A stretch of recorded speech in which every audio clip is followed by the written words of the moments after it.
A very good morning to our viewers and listeners. We are privileged to hold our third Know Your Regulator talk, the first outside of Delhi, with the chairperson of the Real Estate Regulatory Authority of Punjab.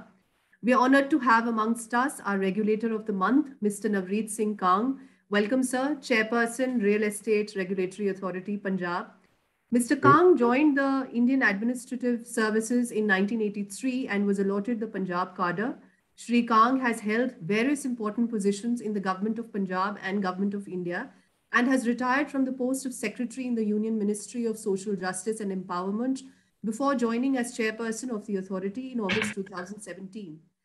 Mr. Kang is joined in conversation by Dr. K.P. Krishnan, IEPF Chair Professor in Regulatory Economics, National Council of Applied Economic Research, and Ms. Arkaja Singh, Fellow, State Capacity Initiative, Center for Policy Research. Well, most of you are aware by now of the Know Your Regulator series. The talk series are a result of an intellectual consortium between the State Capacity Initiative at the Center for Policy Research, the National Council of Applied Economic Research, and the Forum of Indian Regulators, as well as the Indian Institute of Corporate Affairs. As we all know, regulation and intervention by government or state machineries is one of the few ways to address market failure. A regulatory environment is essential, very essential to ensure a just and sustainable business development. And as a first step to engineer a robust regulation, its objective should be well defined along the timelines to deploy an agenda-driven approach. To simulate and institutionalize the same, requisite policies should be laid out with the establishment of empowered institutions, which should have clarity and objectivity in their approach. The policies that are so formulated should furnish unambiguous rules to ensure seamless execution of the entire process. Once government formalizes a regulation, a step-by-step procedure requiring adherence and practices requiring compliances should also be detailed out. And a good business regulatory framework, BRF, so to speak, so deployed, should be collectively relevant, mutually consistent, and independently efficient to realize the set goals so envisioned. Such a process for tuning up the business regulatory environment is required in the states as well as the center. And that is why the talk of today is so essential, because a need was existing in the real estate industry and the central government has acted upon it. The RERA Act has been established. RERA is a relatively recently established regulatory authority, but one that has made a significant impact on market conditions and practices in the sector to which it relates. It is seen as having set the rules of the game in a volatile and risky business. We understand, moreover, that this resetting has been welcomed by both the producers and the consumers. Excuse me. We will be very happy to hear from the esteemed chairperson himself what is his understanding of the regulatory framework in the real estate sector and the various challenges posed. Over to you, Arkaja. Thank you. Thank you, Abha, for that introduction. And a very good morning to you, Mr. Kang, Dr. Krishnan, and to our audience. It's a privilege to be here, and we are, it's a very interesting. It's very interesting to be talking Real Estate Regulatory Authority about the question, about the questions of regulation. The RERA, as we know, is a relatively recent authority. That's right. It was set up not so long ago. It's also one of the unique authorities. It's also unique in the sense that India is, perhaps only India has a specific real estate regulatory authority. It's not, unlike a lot of the other regulatory authorities in India, we are not in line practice. This is a unique Indian experience. And in this context, would you like to tell us, to start, you could tell us a little bit about why RERA was set up and what were the problems that it was set up to address? Thank you, Arkaja. Yes, you're right that there were some problems besetting this sector and the need for this special enactment did arise. I think the problems are pretty well known. There was sort of lack of transparency about promoters' credibility, performance, about whether they've got the necessary approvals to start a project. Also, there were delays in the project and no specific adjudicatory mechanism to redress sort of grievances. And I think before this act came into being, the customer or the allottee had the option only of either the consumer fora or the civil courts. And I think my friends in the consumer fora tell me that I think a large majority of the complaints pending there did relate to the real estate sector. So they were getting also choked with this.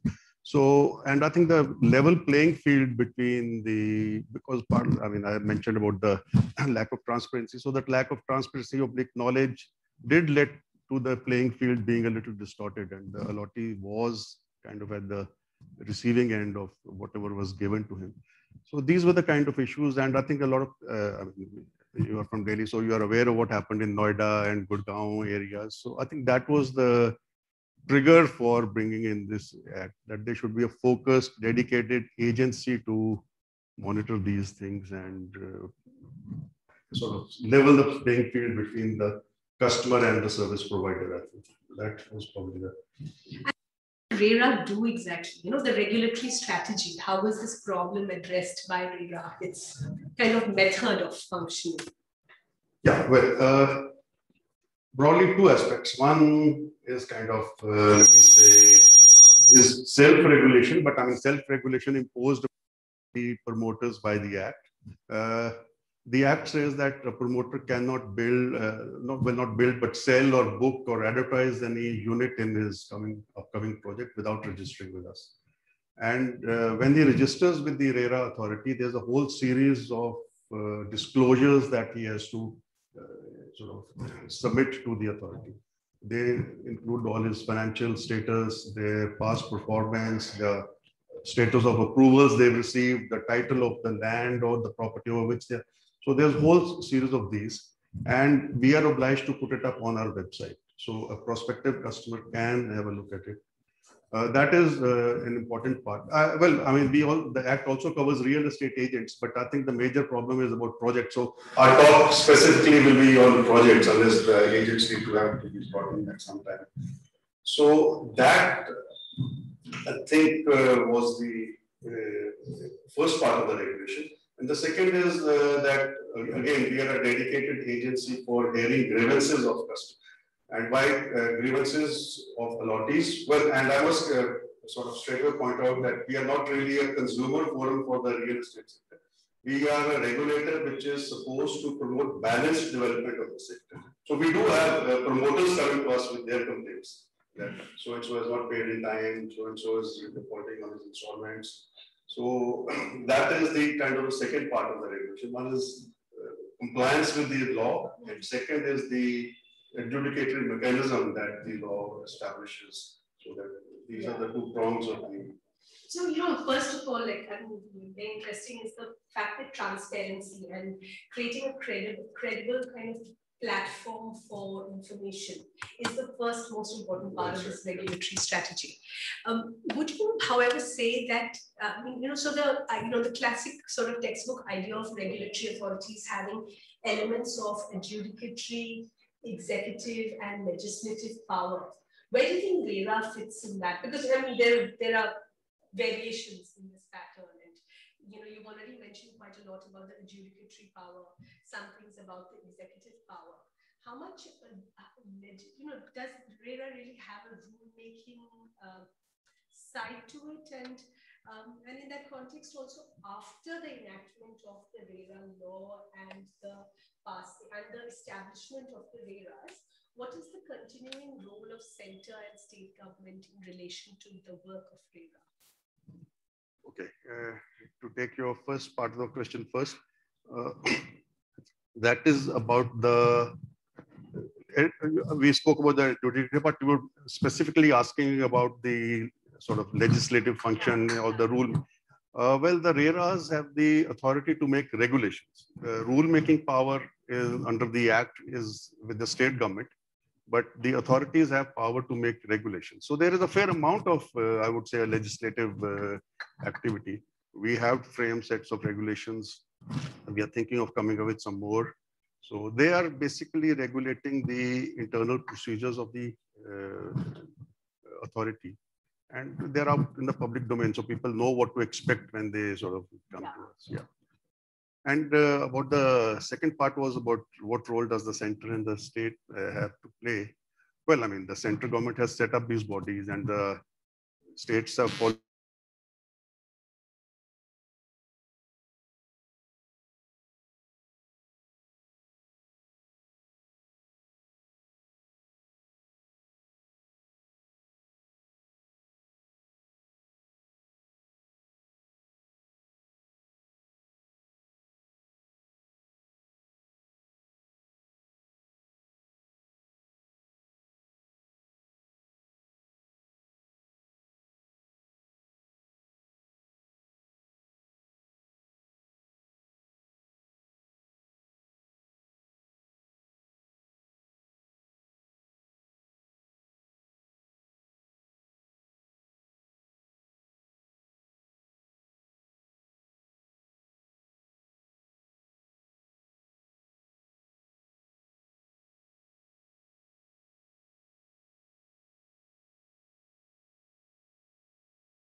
I think we seem to be having a small technical problem, and they've just lost connectivity. Hopefully they'll be back in a minute or so.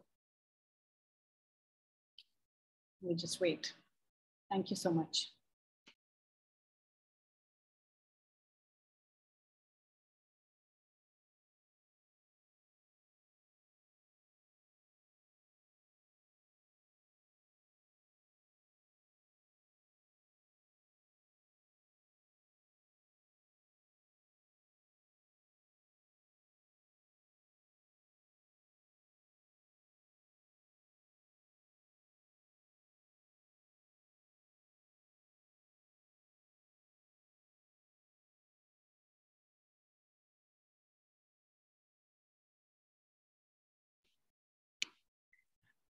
Hi, good morning, everyone. I'm so sorry. We just heard from our colleagues. They seem to have had a power cut at the RERA office, and hopefully the outage will be resolved in a minute. So they're just waiting for everything to come back on, and we should be live again soon. So thank you so much for your patience. Apologies for the inconvenience, and they'll be on in a minute. Thanks a lot.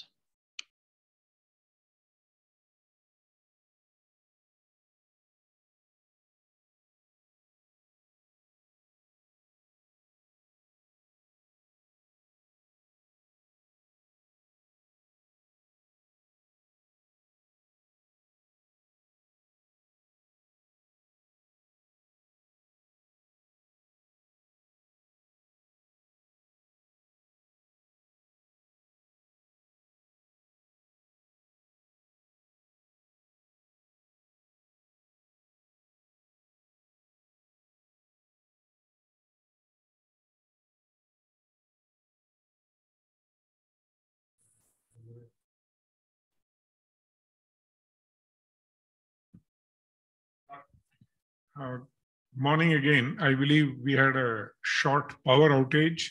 My apologies for this. Maybe that gives us an idea. Our next conversation, I think, the electricity regulator, since we are talking about unexpected, unanticipated power outages. But to come back to the real estate sector, Navreet, I was asking you, I see essentially broadly three spheres in which the RERA operates. A, the builder buyer related contract, all of that stuff, maybe asymmetry of power to begin with. B, the grievance of the customer in the real estate sector. 3, we are talking about, by and large, the urban sector.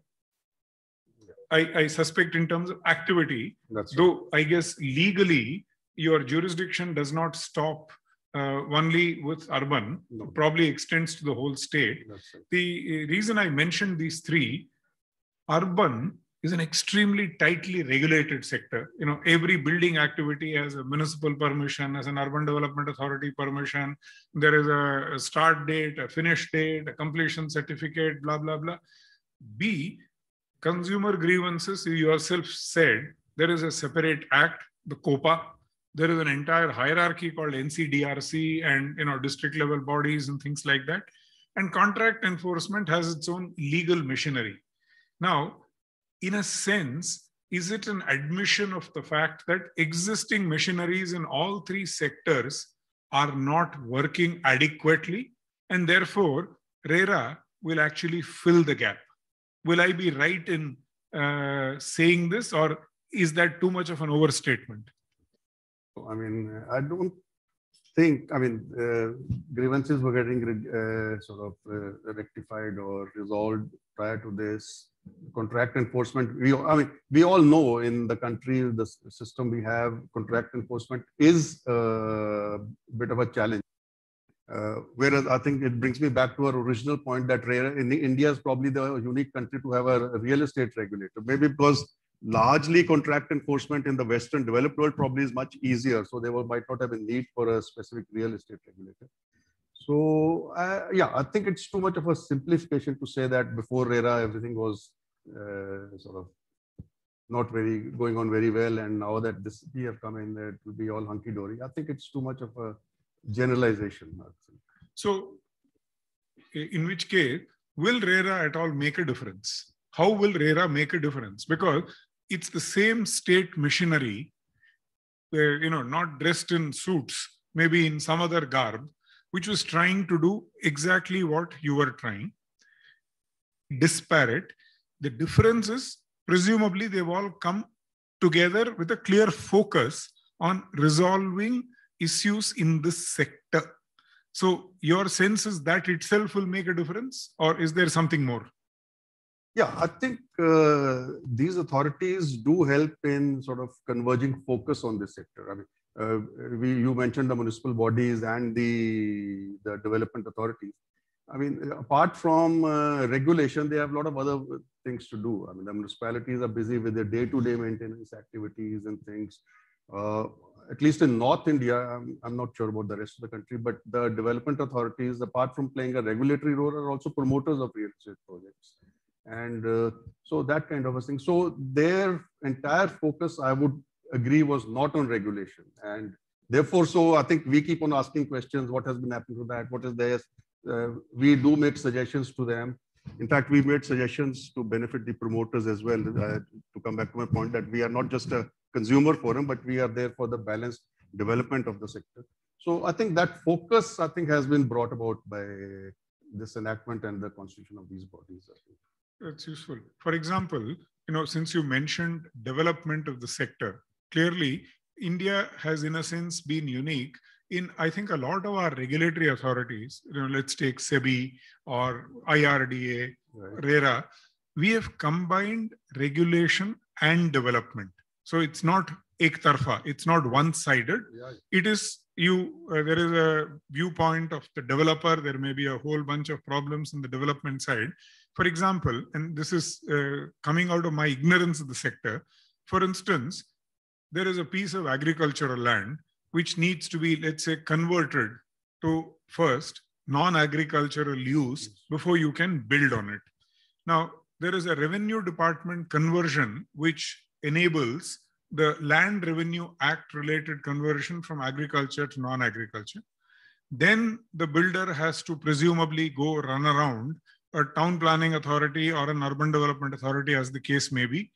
Though it's converted as non-agricultural in one arm of government, another arm of government now has to say, under development regulations X, you are allowed to now use it for residential or commercial or something else. So in reality, despite the fact that there is one machinery of the same state government which says yes, there are multiple authorities that a builder has to run around.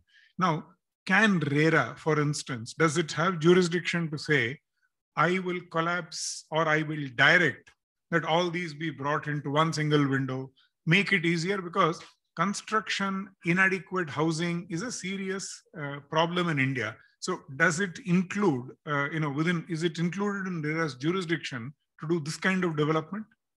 Yes, well, yes and no. We don't have the power to direct them to do something, but it is part of a charter to, in fact, promote this kind of a single window mechanism for all approvals. And we have made I mean, we haven't really made one comprehensive suggestion that each department should be working in this manner. But we have suggested to government that there should be sort of more cohesiveness in the project, in the entire process.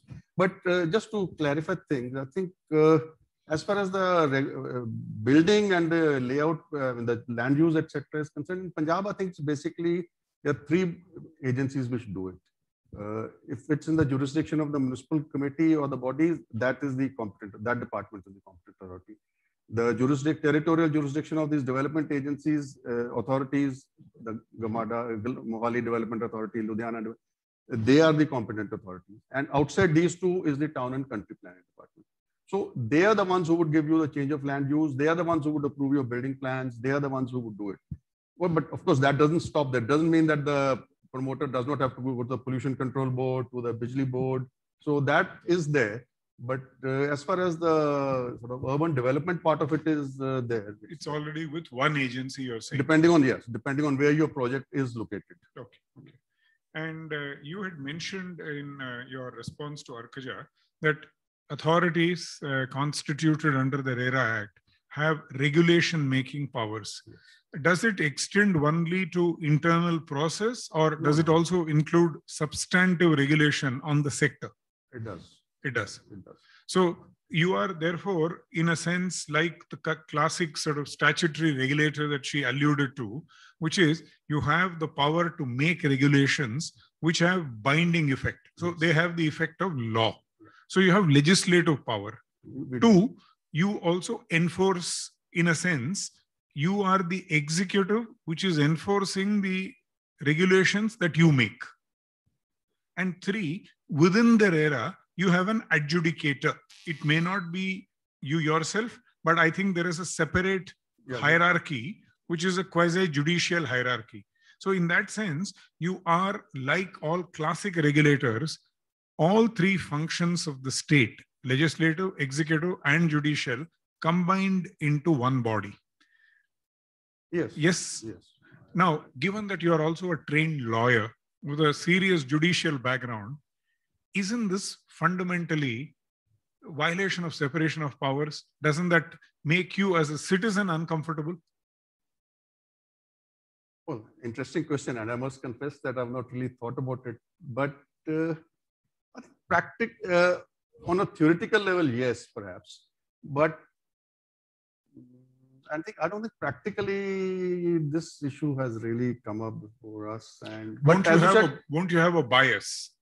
Because it's your regulation. Yeah, but our regulation fill in only the gaps. I mean, the act is the Government of India's act, or in the state government has enacted its own acts. The rules are made by the state government. We are filling in only through the regulations. We are, filling in the gaps, and our regulations, basically the ones we have framed so far, are that once a complaint is received, how to deal with it. We have regulations governing the service conditions of our employees and our staff. We have regulations about the general procedures of the authority. What will be his office timings? What language we use? So, I don't think these really conflict with the. That this limited power of legislation can be used to say that we are combining the 3 branches of the sort of state together in one thing. So just theoretically, as I said, probably yes. But KP, you as a lawyer as well. But I'm sure this sort of trait or is common to other regulators as well. Yeah. And I'm sure, we are probably the youngest regulator in the country, to my mind, at least the pan-India regulator. I'm sure this issue must have been tested in the courts. I think somebody hit by the regulation must have raised this issue. It's now becoming a serious issue. Just to illustrate, for instance, let's take something like SEBI, Securities Exchange Board of India. The legislation says SEBI may by regulations regulate, for instance, the mutual fund industry. Now, the parliamentary legislation has almost nothing else. SEBI writes who can constitute a mutual fund, how much capital is required, how will they conduct business. Recently, if you recall, there was an issue relating to Franklin Templeton Mutual Fund. Yeah. SEBI has come up with a whole bunch of new prescriptions on the CFO of a mutual fund has to get salary in the form of units of the mutual funds that he creates. Now, this is the kind of legislative power SEBI enjoys. I think contrasted with that, you are saying, I think you're making an important point, a good part of the substance of the regulation is perhaps in parliamentary or state legislation. And state government, the rules. And the rules made by the state government. Yeah. The authority itself is not really making substantive regulations on the content of the sector. Yeah. No, and I mean, we can't, you as well as I do, and that this will have to be, I mean, in fact, if I may mention that 2 of our regulations, which said that a single member bench of the authority can hear complaints, they have been quashed by the High Court. So, I mean, that is, I wouldn't say remedy, but that principle is being upheld. That, of course, the Supreme Court has sort of reversed that High Court decision now, but our regulations are subject to judicial review, to government review, to Vidhan Sabha review. All regulations are laid on the table of the House. So, I think I suppose that the powers have boundaries. So, you know, there's a limit to the scope of those powers because they're quite focused on, you know, on a particular framework of, you know, rule and regulation and terms of engagement that have sort of been laid in the statute quite a lot. That's right. And, you know, so in that sense, there's a particular, the statute, the RERA Act has a kind of orientation about how to reset the terms of engagement between buyers and sellers. And some of the important principles of those reset terms are in the legislation itself. Right. What I want to know from you is how much of that is used in the way, you know, so as in the way that one would read the act, one would think that, you know, there's a delay and the buyer goes for compensation. The buyer makes a complaint, or there's some other violations or transgressions because of which the buyer asks for, you know, makes a complaint and comes before the authority. But how many of these buyers want, you know, when projects start to go wrong, how many of these buyers really want compensation or to enforce their exit option? You know, the 2 important powers that buyers have, as opposed to staying invested in the project, but seeing that it is completed in, you know, completed in some reasonable way. And in this context, I mean, I'd refer to conversations I've had with RERA experts in other states where they say quite an important part of the work of the Real Estate Regulatory Authority is to allow the buyers, or to set the terms in such a way that the buyers and sellers can come to a negotiated agreement. That's right. Because in fact, if they all started to enforce their exit options or ask for compensation, there would not be enough value left in the project to complete the project. And it is in everyone's interest, after all, to complete the project. What is the salience of this issue in your experience? And, you know, how much of an issue is it in Punjab that... Actually, the Supreme Court has recently come out with an important judgment, I think, which will have an influence on this issue. But you're right. I would say about people who were sort of genuine home buyers, people who had a government accommodation or company accommodation or something, but wanted something for post-retirement or for the children or whatever, they normally stick on to the project despite some delays, etc. But there is a sizable chunk who go by that market trend. I mean, I recall that when we had just started functioning, the real estate sort of market was in a bit of a slump. So all the complaints that we were facing were people wanting to get out of the project because they had probably spent 50 lakhs on it. Now it had become worth 40 lakhs. So they wanted their 50 lakhs back. So they real estate as investment as opposed to real use. That's right. Okay. Now I think it's the other way around. Now people are coming with there are delays in project, but people say no, please, we want to stay on in the project because prices are looking up. So I think, as I said, that there's a chunk of investors who are into this kind of a thing. To come back to the negotiations, we were following. I mean, the Act says that if there is the allottee has the right to ask for a refund of his money, and the word used is on demand. And what we were trying to strike a balance that of course, there is a delay, but the project is now nearing completion, months. I mean, that was the practical thing we did, that if the builder was willing to commit a date by which he would go to possession, we were a little wary of ordering refunds. You see, I mean, you order 50 lakhs refund to one guy, that 50 lakhs would have been used to complete 10, maybe, apartments. So that does affect, as you mentioned, it does affect the viability. But now the Supreme Court has really reiterated that the allottee has the right to get his money back on demand. And for XYZ reason. Largely delay. On case of delay. Largely on case of delay. And I think they've held that if the buyer is making a delay, default in payment of installments, the promoter can cancel his allotment. So now let's see that how this really works out. And if everybody starts, even for a day's delay, they start asking for refunds, I think this would impact the. So the Supreme Court has kind of brought it back a little bit, to the way it was written in the Act. Well, yeah, I mean, the Act always said on demand, but we were trying to. I mean, what we thought was a more practical approach, but now the Supreme Court it says there's the law of the land. So practical and not incorrect. It's just a kind of evolution of practice. It's a kind of It's kind of what do you mean by on demand? Yeah.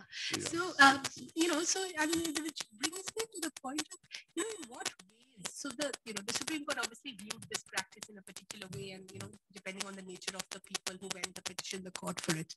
But in what way would you say the adjudicatory function of RERA in these cases of default or in cases of a project going awry are different from how a court, so if they had gone to the civil court and gone through the layers of the civil court, in what material way, I don't mean in procedure, but in what material ways might the adjudicatory process have been different? Is there more leeway because you're a regulatory authority in looking at the larger public interest or in looking at the settlement between parties? So, Dr. Krishnan? Before that, would you like to tell us a little bit about how is RERA structured, what comes to the authority, what goes to the adjudicator, so that then this question can be contextualized. Otherwise, if you feel more comfortable answering this question, you can do that. I think your question is slightly more specific. So let me answer that. And it also comes back, I'll come back to the Supreme Court order. The separate authority is called the adjudicating officer. Okay. And that person has to be a serving or a retired district judge. So that is with the judicial or legal background.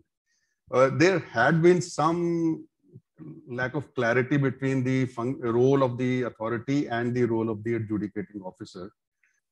The Supreme Court has clarified it, that the adjudicating officer is only to adjudge the quantum of compensation. Let's say if a project, there has been delay in a project, we will order a refund. But if he has suffered adversely because of the delay, I mean, he's been sort of, we've had an example in which a guy said that since I was living in rented accommodation, my son did not find a suitable matrimonial match. So whether you want to compensate him for that, but I mean, that was sort of in the lighter vein, but people who face delays in getting hold of the flat do face problems. They might be living far away, proper school is not there, they're paying rent. So to adjudge the compensation for any loss because of delay, or because of some other thing also, that the builder has not complied with the specifications he had promised to me. Okay. So all these, refund is only in case of delay, but other violations can be sort of compensated by with compensation, if I may use that. So the function of the adjudicating. So the authority passes the order that he or she will be compensated, and then the adjudicator takes over, does the compensation quantum fixation. That's right. That's what the gist of the Supreme Court order is. But are you then, does this process then expect that you are acting as a sort of outsourced single window civil court, or is there something slightly different still in the process? Well, I mean, you did say that your sort of focus is more on the outcomes of the adjudication rather than the process. Yeah. Processes, of course, we are much more informal and probably faster. But I think the civil courts and even the consumer fora have greater powers of enforcement than we do. And In fact, the act says, or the rules rather say, that if we cannot execute an order on our own, we have to approach the principal civil court of the district in which the property is situated. So we do have to, for execution, we do have to take ultimate recourse to, for recovery proceedings, we have to take recourse to the district collectors. And for other orders, if we can't, other order would be that, okay, widen this road or whatever, that kind of a thing. So, but that, if we can't execute, we'll have to take recourse to the civil court. The rules say, I mean, the act says these orders will be enforced as prescribed. And the prescription of the rules is that these orders will be executed as if it were a decree of the civil court by the authority itself. And in case of failure to do so, it will approach the, so, I mean, there are only 2 or 3 cases in which we've had to resort to this, but we've not been able to execute those orders ourselves. So we referred them back to the civil courts. Yeah. So typically, when you pass an order on development, for instance, the example that you gave, widen the road, or you had promised XYZ, yeah, provide amenity, that within a fixed provide time. that. Your experience till now is there is reasonable compliance on ground in the case of Punjab? Actually, KP, I mean, compliance not only with this, but overall compliance with the act, I would say, is much better in the case of recent or new projects coming in. We've inherited legacy projects, which legacy were registrations. Well, I mean, they were retroactive, as the court calls it, as distinct from retrospective. Again, in this judgment, Supreme Court has clarified this act is retroactive. But these are projects which started, let's say, in 2010, 11, and they're more or less complete. But because they did not have a completion certificate, so they are liable to register themselves with our authority. And with that registration, all these obligations come in, website, this, that. So we are having a problem of compliance with those kind of, I mean, I won't say that those guys are default themselves, because some of those guys even have, I mean, the promoters have finished their projects, might even have retired from this business and do it, but we are still writing letters to them, please do this, please do that. So compliance is much better in the newer projects. Maybe because these developers have to keep on coming back to us for various other things as well, so they're in regular touch. But those, so I would say it is improving, and once those legacy issues are over, I think then we'll have a much better compliance. This is really interesting, because in a way, the resetting of the terms of engagement means that in the newer projects, the promoters and everybody else might know that these are the new rules of the game, and we have to play by these new rules of the game, which were quite different in the older projects. Some of the legacy problems of state, such as that you can very well buy, sell, live in a house which doesn't have completion certificate, because there are ways to get around it. So some of those legacy problems may persist, but so there is a sense across the RERA experts, and perhaps something in what you say also, that it has helped bring things into a sort of orderly place, but it's hard to track that. Right? It's not that easy to be able, it's not, on what, I wonder about, Dr. Krishnan, your views too, but how would you assess this measure of success? Because one is how quickly disputes are resolved, but lots of things don't become a dispute. And, do we have a way of getting a sense of that? If I may button before you. Actually, Arkaja, we have a sort of a coordinating body of all the RERAs in the state. We call it the All India Forum of Real Estate Regulatory Bodies. So that body has been hosting a web series every month and involving various stakeholders in the field. So last time, the latest, I think, was from the National Housing Bank. We have had financing institutions. We have had private sector developers such as Tata Housing. So, and during those their presentations and the interaction, those webinars, I think it is widely recognized across all stakeholders that this has made an impact. Now, you're right. I mean, how do we actually quantify it and judge it? But I would say that there's no doubt on the field and in the public perception that this act has made a difference. It will be more for academics like you to draw quantitative sort of criteria to see, but if at all, yes. So, to just build on that, if there were to be external evaluation, one would need a lot of data. So I'm sure you, for instance, all registrations done of projects and complaints received, complaints redressed, complaints pending. I presume all of these are data that is out in the public domain. It is. And therefore, it should be possible, Arkaja, I guess, for external evaluators to, we may not have a benchmark because the pre-RERA comparison is not exactly, it's not like to like. These are projects that have started, let's say, post-RERA came into being, registered. So I think even if that is measured in terms of you registered, you gave a date of completion of Y number of months, how many projects are getting completed in the prescribed number of months? How many people are exiting for the refund grounds that are mentioned for non-completion, essentially non-adherence to contracts in terms of various parameters.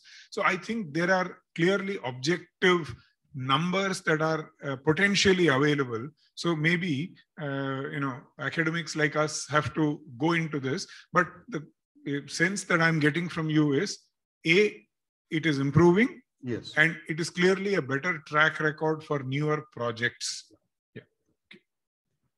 So now, coming back, I mean, it's a little bit moving to a slightly different subject. You were the first chairperson of the Punjab Real Estate Regulatory Authority. Yeah. And so you set up an authority from scratch and That's right. not so long ago. That's so could you tell us a little bit about how it was established, the challenges of setting it up, and what sort of, organizational structure and, so all this work that we've talked about, how it's, how the organization deals with it? Yeah, and actually, I mean, I'm right in saying so that Punjab was the third state in the country to set up the authorities. Maharashtra and Madhya Pradesh were the first two. So we are actually one of the older authorities, but we actually started from scratch. I mean, me and my colleagues walked into the office of the Punjab Urban Development Authority on the 10th of August and said, okay, now you've constituted us as an authority, please help us. So we got a pantry and a veranda and one room to start our operations in. Like all good startups. That's right. And I hope we become a unicorn soon. And and initially staff was deputed by them. I mean, we got a personal assistant and a kind of a steno each so it actually, I think part of the reason I joined was this, that the excitement of setting up a new entity from the inception itself. We changed locations. This is the third and hopefully the final location we are in now. Recruiting. It's certainly a very nice location. Thank you so much. Yes, yeah, nice and central. Yes, Chandigarh is nice, and most things in Chandigarh I would say are nice. But yeah, so finding a place to house your office, recruiting staff, formulating regulations, seeking approvals from government for various things, for posts, for this, that. So it's all been quite a challenging task. But I think you made the organizational structure, the design of the organization, you make it and the government approves it. That's right. And that also we decided, and touch wood, I mean, we decided 4 years ago when we were just starting, and at least the structure, we don't think we went wrong with it, that there was a need for something else. We essentially... Each RERA is differently structured in that sense? I would say the details, but largely the broad sectors or the, let's say, in Sarkari language, the branches are roughly the same. Okay. Most of us have these four things. One is, of course, law, because you So it's typically what, chairperson plus 2 members? The law says that... That is fixed in the law. No, the law says at least 2 full-time members. Okay. So the state. But I'm not aware of any authority which has more than, there might be some, but the law is chairperson plus at least 2 members. And they're full-time members. They're full-time. Unlike, say, SEBI or RBI, you don't have part-time members at all. We don't. I see. That's an interesting variation. Yeah. So it has only whole-time members. Full-time members. At least 2 full-time. Now, whether in addition to the full-time members, a third part-time member. Well, I hope people don't get ideas from this. And okay, so chairperson, a couple of members, and then there are then the teams act supporting. says that government and the authority in consultation will decide the staff, etc. So below us, we have what we call the secretary. Some people call it the executive director, which is typically a retired or a serving IAS or a state civil service officer. These kind of the functions as chief executive to convey the decisions of the authority, implement decisions of the authority. And below that, typically all authorities have this kind of 4 different aspects. Law, because adjudicatory processes. So there's a legal, we have a manager legal and his team. Then we have a manager finances team, because you have fees coming in, maintenance of accounts, keeping your accounts up to date, etc. Then we have an IT wing, which is because it is mandatory for all of us to, and most, and in fact, the mandatory requirement in the Act is only to sort of put in the details of the registration or the promoter's profile. But almost all authorities have gone much beyond that. I mean, we have even filing of complaints is online. All the promoters, if they want to seek an extension, I mean, a lot of processes have moved online. So we have an IT wing. And then we have interestingly online and in-house, because that's unusual I mean, a lot of IT work in government tends to get outsourced, but I saw from my visit to your office that a lot of this we are managing it now, but the design was, the software was designed by CDAC. Which is also a government organization. Which is also a government organization. So this is software exclusively for Punjab RERA. Yes, but by and large, now I think most people have, because as I said earlier, that we were one of the earlier ones, Maharashtra, MP, and us, and most people have copied and not copied but borrowed it and things like that. And could be that CDAC is doing the software for some other authorities. It's largely either NIC or CDAC. People have, and the fourth is the regulation part of it, the registration and the. So IT, finance, law, and we call it registration and regulation branch, which is, so typically this would be the structure across all. And we have a town planning wing also. Oh, so that's the 5th one. Yeah. We have that post, but we've not been able to fill it up. And I think, if I may correct my earlier statement, that was, we subsequently added this post of town planning because we realized that we didn't have the capacity to understand all these plans and various things. So where do you come in to understand plans? Let's say I'm a builder. I've filed a project. I need to register. I register A as builder and B register a project, an individual housing or commercial. Only housing?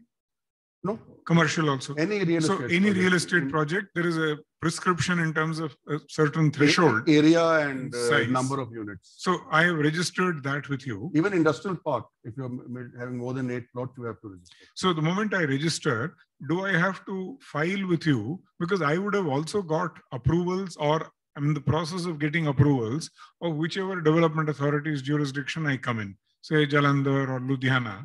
So that has already been scrutinized by some urban experts. So why do you need subject matter experts to look at my project?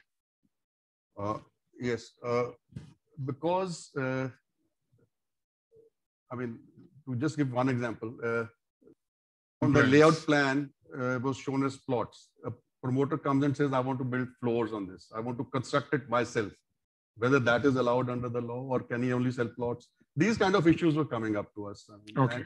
And again, there's a concept in Punjab called independent floors, that these are independent units, but comprising of one floor, that kind of a thing. So there were these, in the practice, we faced some issues that we were not fully competent to understand the nuances of the plan that had been approved by the competent authority.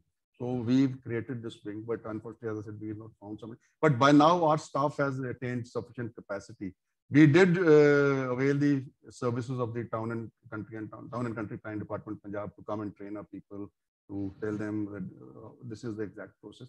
But to come back to the point you made at the beginning, people come to us only, as you said, that once they've got their licenses and all that. I mean, the design or the layout, what they call it in technical terms, is part of the license.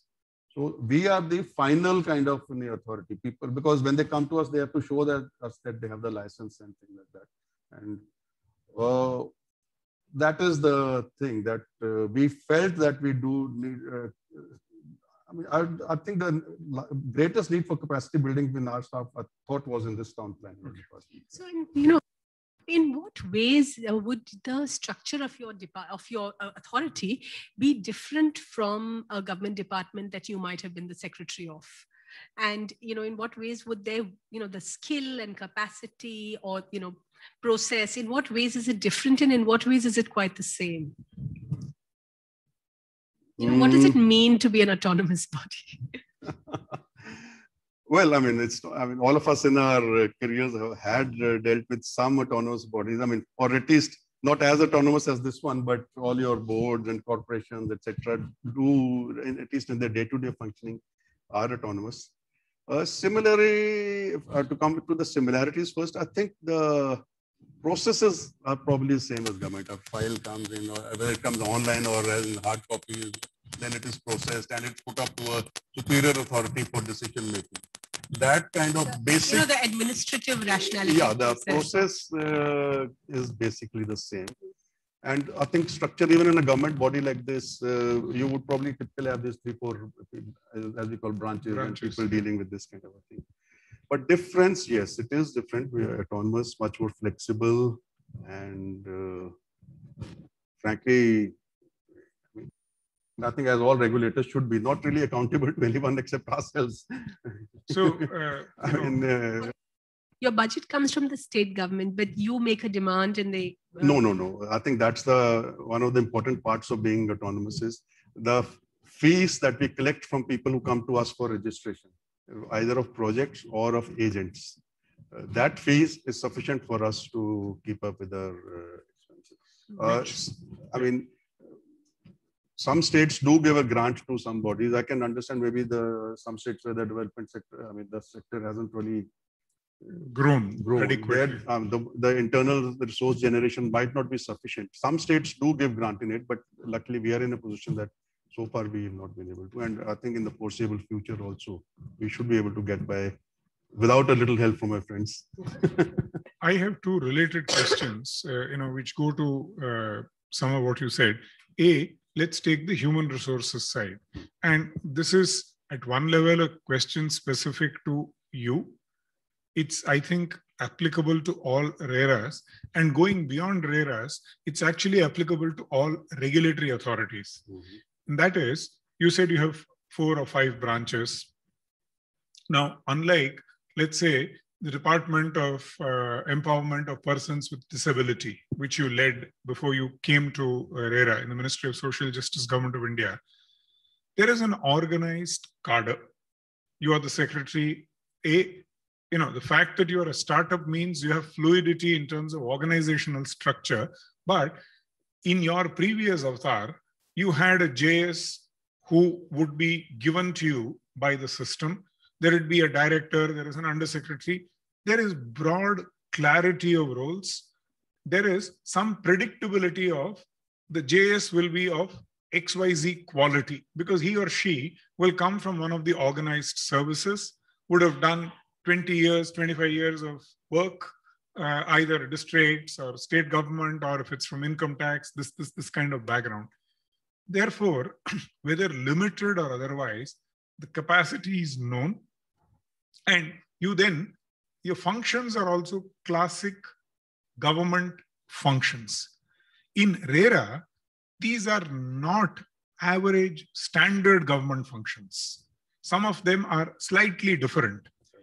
2, the capacities required may not be identical to what classical, some of the old government functions were. But you don't have government functionaries ordinarily, unless you actually take people on secondment or deputation from government, or you take retired people. Isn't this whole HR business, the human resource of a regulator, a serious challenge? No, I wouldn't think so. You won't? No.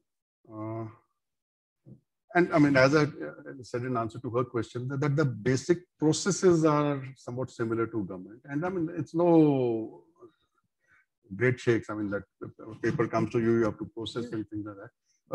Here, we've consciously tried to keep a balance between government people and fresh sort of people, with younger people with no government sort of baggage, if I say so. And so the government people are people coming retired. Retired. We requested government to send people on deputation, but we haven't. Government always is short of people, so they haven't sent anybody on. So we've I mean, I would say at the managerial level, we have about 25, I would say 4 out of, yeah, about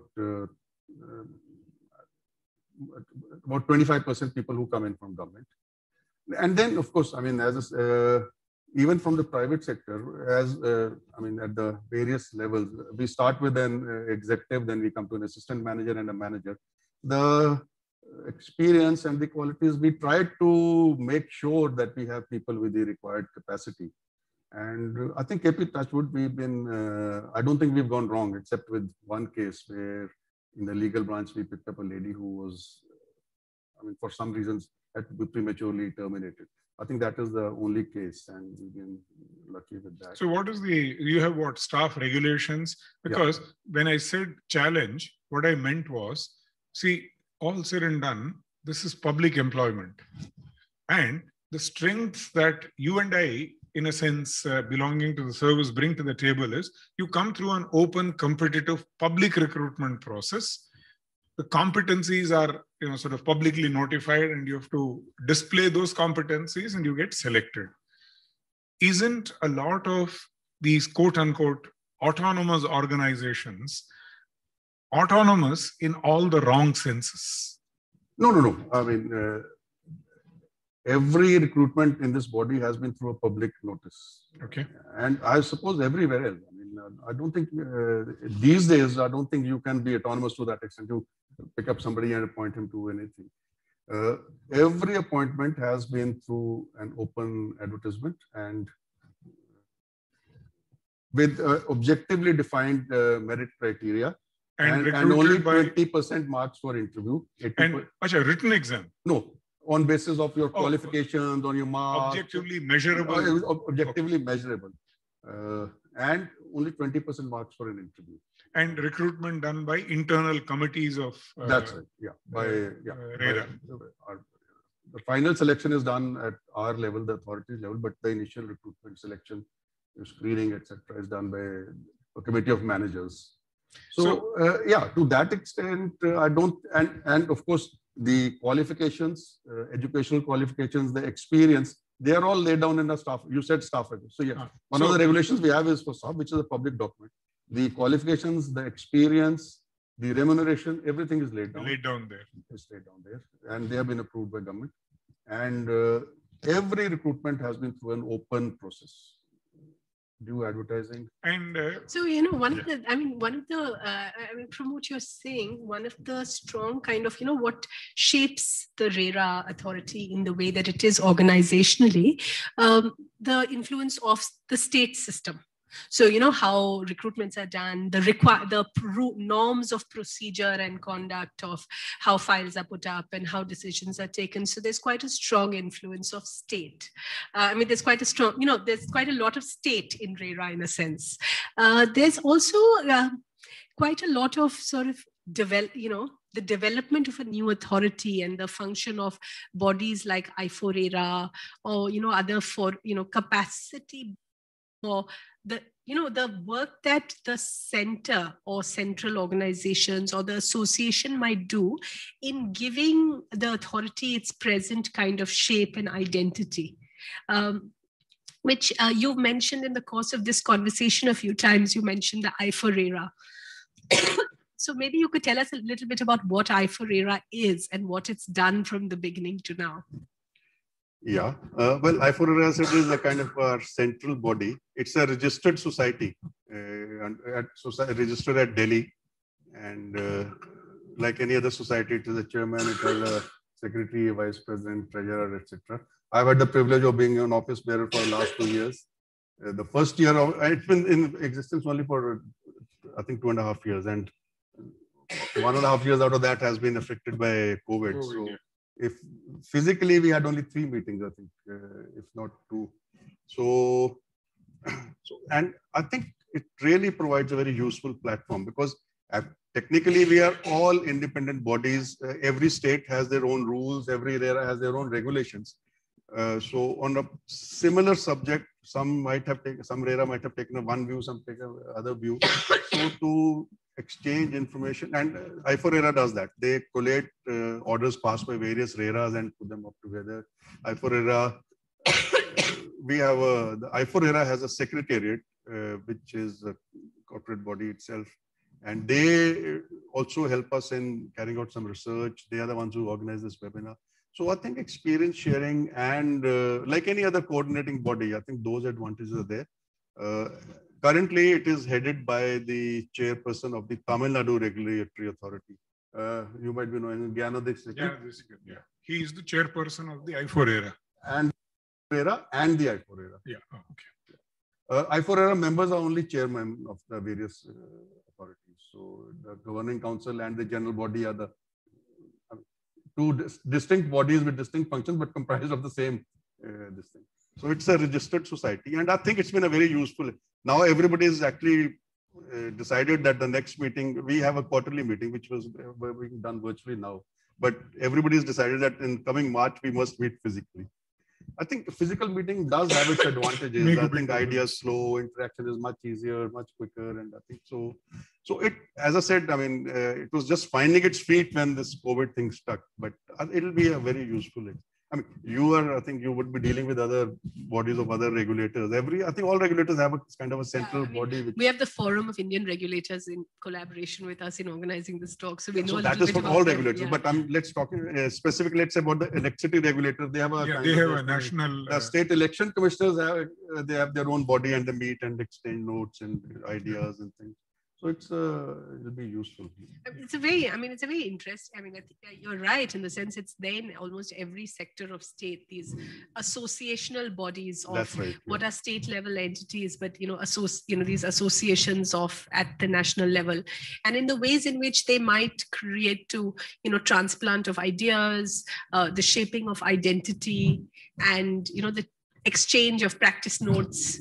So in what ways they provide, the kinds of support that, in files and paperwork, but happen in sharing of experiences. Sort of taking up some common issues of the authorities with the government rather than every authority taking it up. I mean, of course, we do that also, but the I4ERA has taken up issues with the Ministry of Housing, seeking some amendments in the act, seeking some other things. So I think it's better to have a common voice to deal with. Yeah, but if we briefly go back to the HR question, given that you will not offer permanent careers, are you able to attract the requisite talent, or it's not yet a problem because you're still new? Not yet a problem, but I think in the coming years also, I don't think attracting talent. I think I like to think that we pay well. You pay well, but if I join as, say, executive, you called, you mentioned a hierarchy. What is the likelihood I will become assistant manager, whole-time member of RERA? No. Zero? Well, unless, not theoretically you can, because the qualification only says that you must be having experience in, there are two sets of qualifications. If you're a government or have been a government servant, you must have been an additional sector to the government of India. But from the private sector, only if you have experience in law or housing. So people who worked in the RERAs for 20 years, they have enough experience and they can become. And we sort of, to keep them motivated, after 8 years, we give them a better designation. After 12 years, we raise their income to the next level. Of course, this hasn't happened yet, but it's part of our regulations. Okay. That people who are working at the same job for 8 years will be designated. People working at the same job for 12 years will get the higher scale of pay. Not the scale, but the higher level of remuneration, let's call it. In, more... slightly older. And if I may, blow my own trumpet, I think the feedback I get from interaction with our young people and with others is that they're happy, they like to be part of RERA. I'm not disagreeing. All I'm saying is it's still too early. Yeah. And if I have aspirations and there is a clear growth path, I'm likely to get, motivation, get good people. What we hear from the slightly older regulatory organizations, something like RBI has thousands of people. So it can run a cadre of its own, exactly like Government of India can, and provide a hierarchy, leading to a situation where at least 2 out of the 4 deputy governors are internal RBI people. And that's a luxury that comes with size and scale and scope. SEBI is now an 800 or close to 800 plus people organization. But if you're a smaller organization and in a niche area, theoretically, it looks difficult to me when especially the top is likely to be retired government servants. Why will the middle be competent people who will want to stick to the organization? Because after 4 years in RERA, I am likely to be an important catch for a potential developer who has continuous business with you. It may not be a bad development. I'm saying, aren't these likely as RERAs become older? Yes, it could be. But then I would think that's part of the general sort of scenario in the private sector. I mean, I think I won't be wrong in saying that. I mean, if I was in the private sector, I would also be looking for a better opportunity, a higher salary. I mean, that it is government pins you down or provides you security that pins you down. Yeah. But I think in a sense, what you're saying is a reflection of the overall sort of scenario. Situation. Yeah, but you're right. It could become a problem in the, and thank you for pointing this out. I think maybe we need to have an institutional system by which promotion is guaranteed. Right now, we have said that they'll just be redesignated, but they should be, thanks for pointing this out. I think we should have a serious look at this. And, you know, related, for instance, in Government of India, this question used to come up. Ministry of Corporate Affairs itself has 3 or 4 regulators. Ministry of Finance has 5 regulators. Broadly similar domain. Now, there is also the other danger that you bring a certain freshness and the external person, whether a government retiree or a completely external person, given a fixed tenure, will also not likely to develop vested interest. And that's the reason why the central staffing scheme is a rotational scheme. Because government jobs are not merely jobs, they also exercise significant power over citizenry. So one idea that was mooted amongst corporate affairs, Ministry of Finance was, can't you create a cross-cutting regulatory cadre? Now, I'm sure Punjab government has state electricity regulator. It has RERA. I'm sure there are 4 or 5 regulatory bodies. We have a water regulator. Water regulator Karan is there. Recently created, or maybe 4 or 5 years old.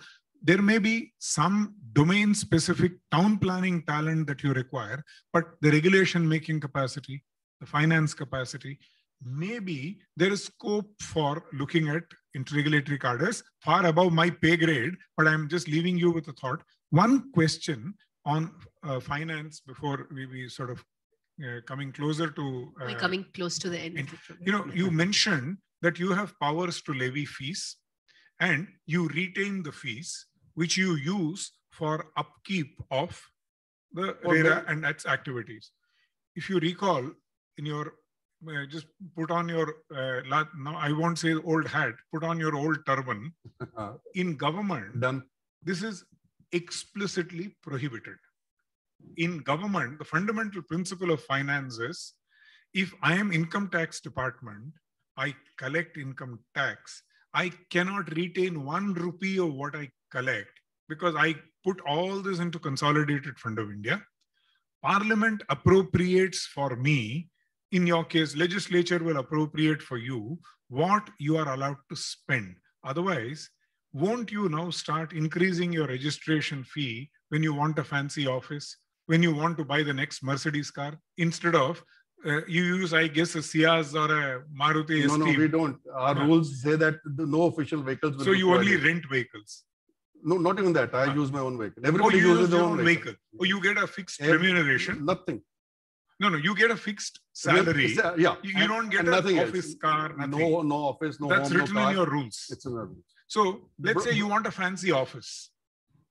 Won't you increase your fee? I mean, it's an unfair question, but I'm just envisaging potential conflicts. Yeah. 2 issues. First is about the fund. Unlike the income tax people or whatever, the act itself says that the money we collect by fees will be retained in the real estate. It's called a real estate regulatory fund created by that very statute. Correct. And also says that that fund will be used for meeting the day-to-day expenses of the authority, the salaries, And also the Real Estate Appellate Tribunal. Don't forget, we have an appellate tribunal headed by a retired High Court judge. You fund that also? We fund that also out of this fund. Okay. Okay. And it's laid down in the Act itself. Okay. But so the fees that we collect for registration is retained by us. But if we impose a penalty goes to the consolidated fund. That is the distinction. But the fee you decide, is it approved? Because it's in the regulation. It's approved by government. It's in the rules. So it has to be approved by government. So the fees are, in a sense, determined by government. So rules. There is no conflict in you determining the fee that you will collect. Okay. It's a fascinating kind of, micro study of checks and balances, actually. That's because, right. Yeah. I had to micro level, but the fee gets approved by government, but that you can retain because it's part of the rules. You decide the penalties, but you can't retain those go to the consolidation panel. So there's the penalty is also laid down in the Act that for this violation, penalty will be 10% of the total cost of the project. For this violation, will be 5,000 rupees per day. Yeah, but you decide up to 10%. It is. But you decide when to levy the penalty. And up to 10%, 1%, 5%. That goes to the government.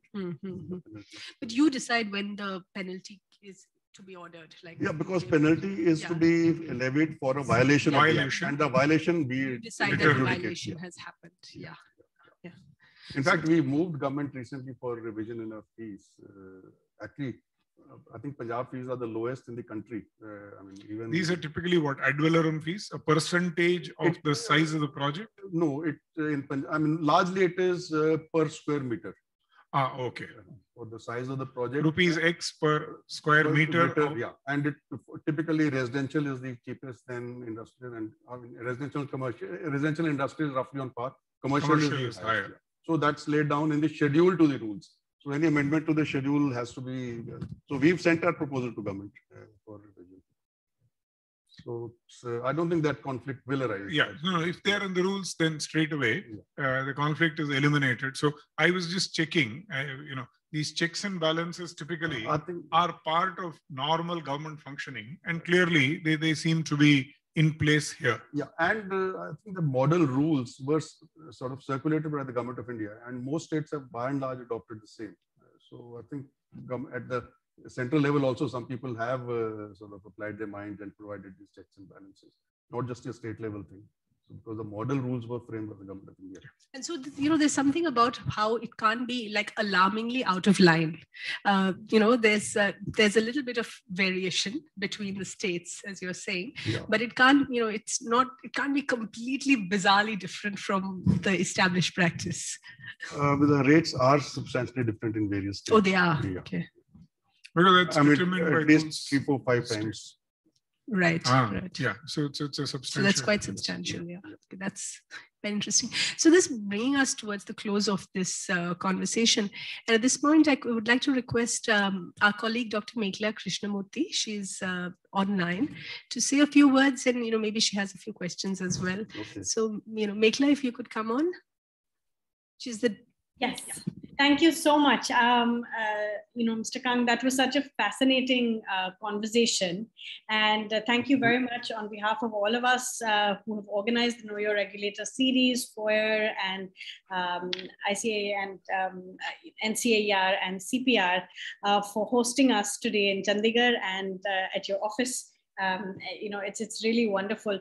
I think what was just so rich in your conversation was to see the whole range of issues from inception, actually setting up RERA and a very unique regulatory authority in the space for real estate, as we've already talked about. You talked in a really interesting way about the challenges of establishment, and right to the end where we're talking about these nitty-gritty challenges. I think one of the big things about state capacity and working on regulatory capacity is nobody wants to engage the details. And it is all in the details. The devil is in the details in regulation, and it is also where the imagination resides. So sometimes we forget that unless you know the details, you can't really have an imagination. I actually wanted to ask you, therefore, a question which has been at our, very close to our hearts in setting up this series, which is about public interest. Like regulation, really is one of those, it's so important, but somewhere we've forgotten that, you know, regulatory purpose is ultimately in the public interest. And, you know, regulators in our lives do many, many things that are actually supposed to protect a range of publics. And we had the first session and we talked about FSSAI and food regulation. And here we are with RERA. And again, you know, so intimately part of people's lives, their everyday lives, and in the case of housing, their hopes and security is in different ways. So I would like, it would be wonderful if you could just, as a closing reflection, think about how you have come to see public interest in such a complex area. And if you look at the future of what RERA is trying to do for people, for citizens in India, because you have to manage, we talked about the complexity of the adjudication function, that we do want to complete these projects, but there are, inequalities, and we need to have protections, and the idea of, supporting buyers.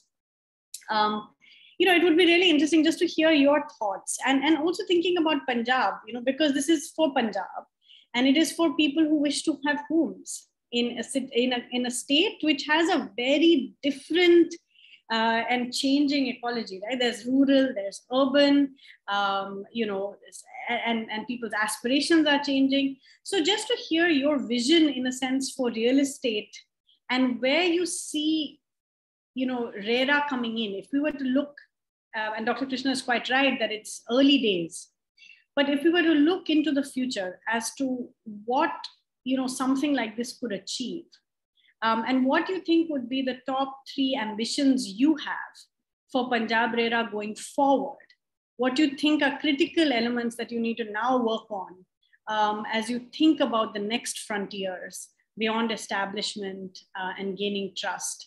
It would be really a wonderful way to close what has been such a rich and insightful conversation. Thank you, Meghna. I think you packed in a lot of questions and comment into that.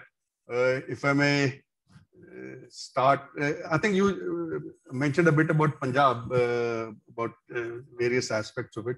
And I think I have a point which I should have made earlier also, perhaps in the conversation, that though we are part of the same act, the regulatory challenges in different parts of the country are somewhat different.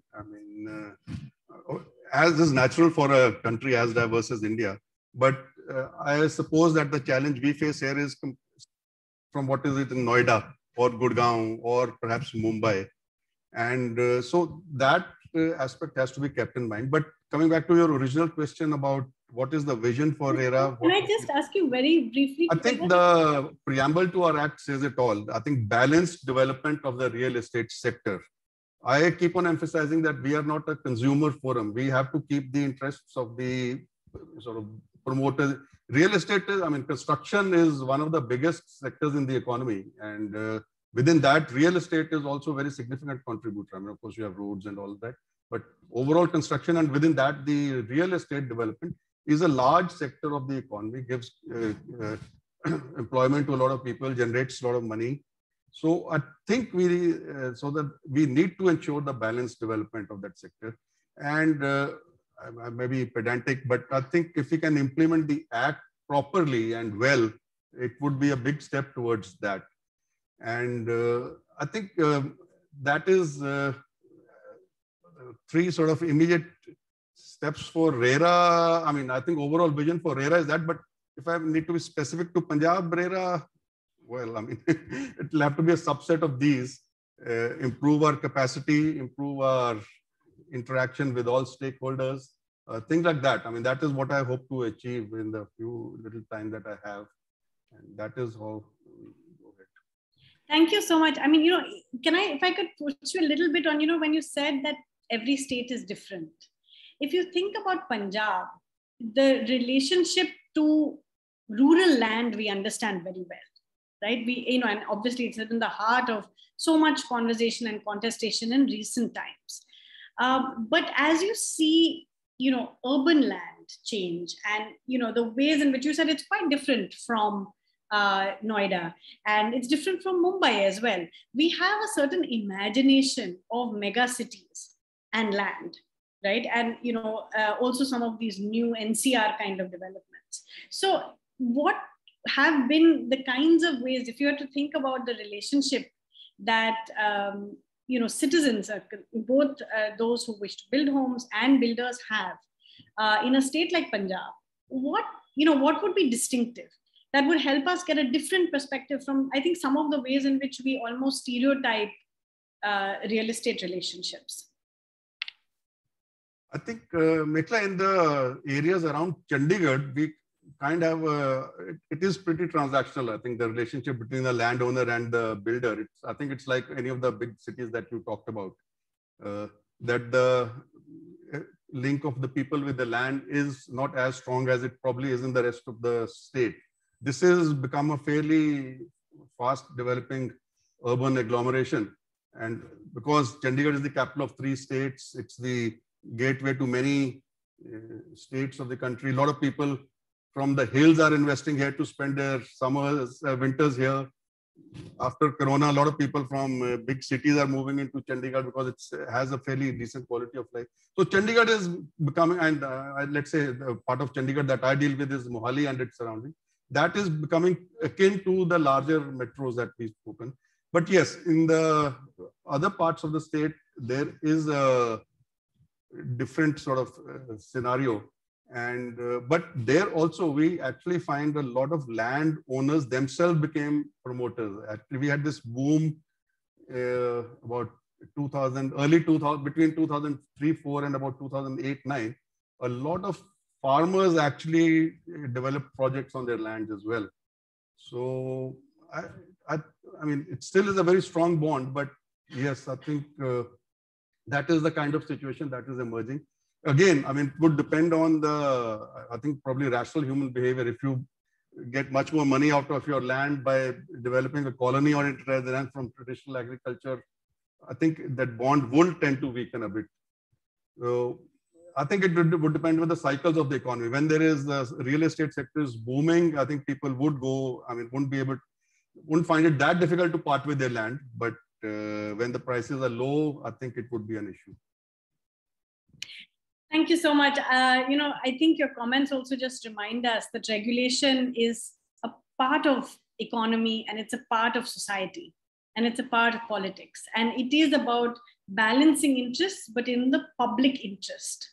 And I think that's really something that we've been trying to emphasize, which is, I think, why we want to know our regulators. We want to understand both the people, the organizational structures, and the institutions that take these very difficult and complex decisions that are technical, they're economic, they're social, they're administrative, and that have huge consequences on all of our lives, on so many livelihoods, and on people's aspirations. So it was just really very inspiring to hear the story of the Punjab RERA from a veranda to where you are today. I also really wanted to thank both Arpita and Dr. Krishnan for questions, because really helped us think a lot about some of the details about how do we staff and better capacitate our regulators. And I think this other final thing that came through, which is about shared learning amongst regulators, the emerging associations and the ways in which these platforms are being built and strengthened. So again, I think, and at the same time, as you mentioned, there's so much regional specificity that we also need to take into account. So thank you very much. I see there's just one question that has been posed by one of our participants. And it's, Ashutosh Sharma asks, what does RERA do with the funds collected through fees after meeting expenses on salaries and other office expenses? Do they deposit the same in a consolidated fund? And second, what in case the fee is collected in a particular year is less than what is required for meeting your own expenses? Do you get government grants? So I'll let you answer that first. Yeah, as I mentioned earlier, that so far the fees we collect has been sufficient to meet our requirements. But and the balance or the surplus, so to say, we do invest in sort of largely government securities and fixed deposits with scheduled banks. That's about 10 odd crores. But I must confess that the Real Estate Appellate Tribunal was set up 2 years after we were set up. And now that we are bearing their expenses as well, corpus is coming down slightly. That is part of the reason that we sent this request to government for revision in the fees. And well, we don't use really use it. I mean, I think Mr. Sharma said, what do we do with the surplus? It's all lying in either government securities or fixed deposits. We are not really investing in anything else. But largely it is meant only to meet the expenses of the authority and the tribunal. That's it.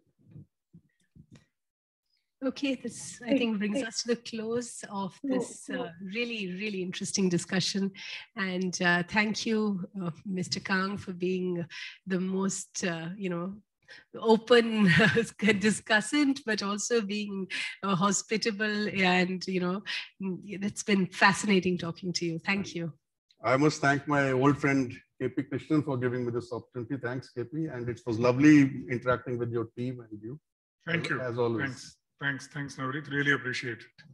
Thank you. Thank you. Thank you. Thank you. Thank you very much. And just final, for all our viewers and listeners, just to tell you that the next Know Your Regulator talks will be held on the 15th of December with the chairperson of the Central Electricity Regulatory Commission. As Dr. Krishnan said, it's perfectly timely that we have this discussion. Electricity is very much in the news. It is another thing that absolutely affects all of our lives and is at the heart of development. And so it'll be a really interesting and exciting conversation. So very much hoping you will join us then. Thank you again, Mr. Kang, for a really, truly very, very insightful discussion. Thank you. Thank you, Mekhala, and thank you, everybody. Thank you. Thanks.